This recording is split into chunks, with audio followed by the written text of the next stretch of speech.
The first strike misses by less than a second.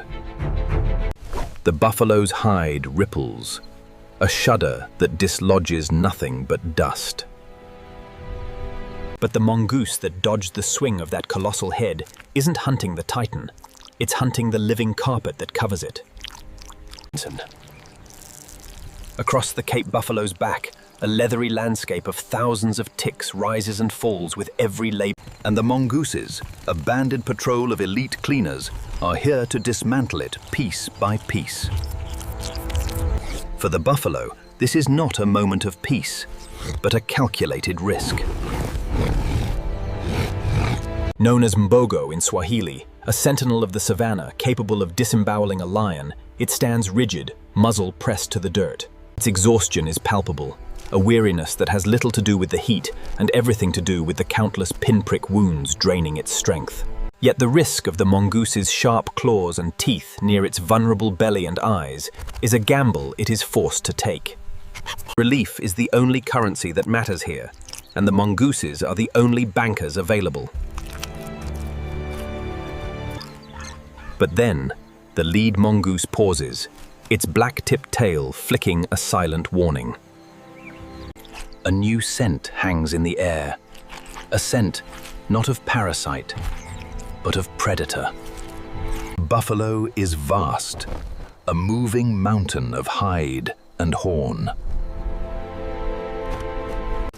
But its hide is a cracked, dusty plain, a landscape of its own suffering. Feeling the scrabble of tiny claws is a different kind of agony. The removal of the blood-filled ticks brings a sharp, pinching relief that is almost unbearable. The mongooses work with surgical precision, pulling and twisting, each successful extraction a bright speck of crimson on their faces. They are fueled by the rich, iron taste of the parasite, a protein-packed bounty that is the payoff for their bravery. This isn't just feeding, it is a mobile cleaning station. But the symbiotic relationship is precarious. As the buffalo shifts its weight, it nearly crushes one of the hunters, a reminder that the line between savior and threat is as thin as a blade of grass. Outside the frame, something was watching. The air splits with the bellow of the bull.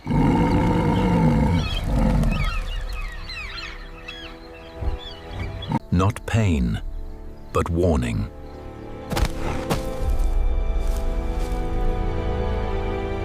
A mongoose is tugged from the buffalo's inner thigh, dangling by the grip of the tick it has just plucked, before tumbling to the dust. The buffalo turns, a ground-shaking pivot that sends the troop scattering like pebbles.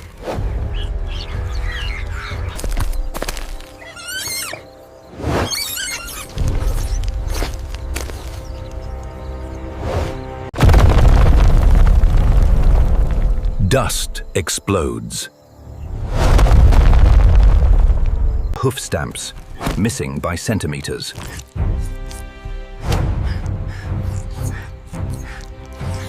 The encounter shifts from a careful negotiation to a desperate scramble for survival. Silence falls.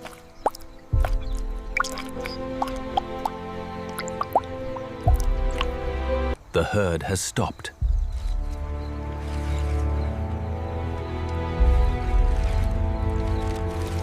The only sound is the labored breath of the giant and the rapid, high-pitched calls of the scattered troop.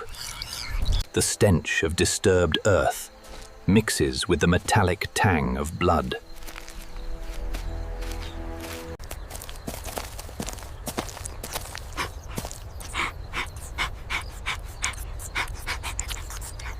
Slowly, it climbs, muzzle twitching, assessing the giant's stress through every twitch and breath. It reaches the buffalo's eye.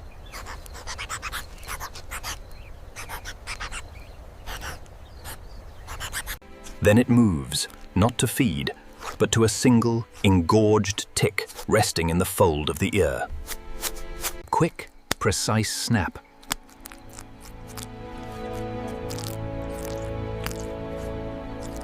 The buffalo's eye closes.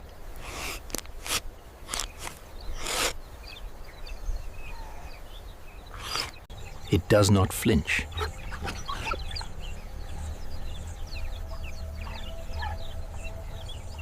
The troop reassembles, returning to work on the buffalo's flanks and legs.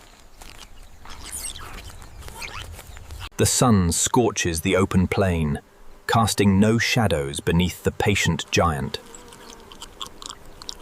Here, the line between predator and prey dissolves.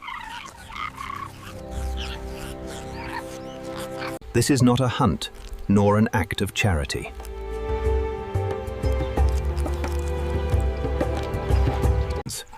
It is a temporary truce, a shared necessity, written in the language of hunger and suffering. The buffalo, a fortress of muscle and rage, finds salvation in the jaws of the tiny. The mongoose, a fearless nation of raiders, finds its fortune in the fortress of its enemy. For now, the balance holds.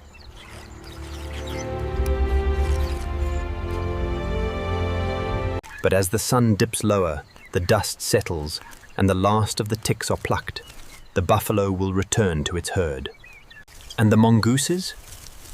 They will vanish into the tall grass, leaving only a silent question on the savanna air. Long until the hunger returns, and they must seek out this giant's company once more.